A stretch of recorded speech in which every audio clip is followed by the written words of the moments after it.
Appena finita la gara, Andrea, com'è andata questa gara qui a Tolmezzo? Come ti senti? Sensazioni indescrivibili.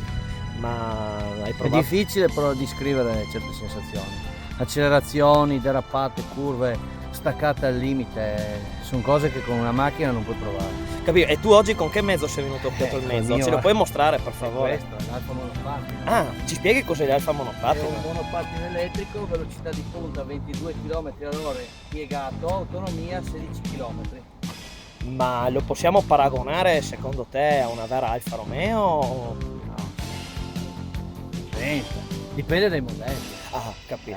Esatto. C'è anche il freno posteriore a tamburo, sì, con sistema anti-saltellamento della catena. Perfetto. Bellissimo. Hai altre cose da dire? Hai No, delle saluto dichiarazioni? tutti i miei fans e alla prossima.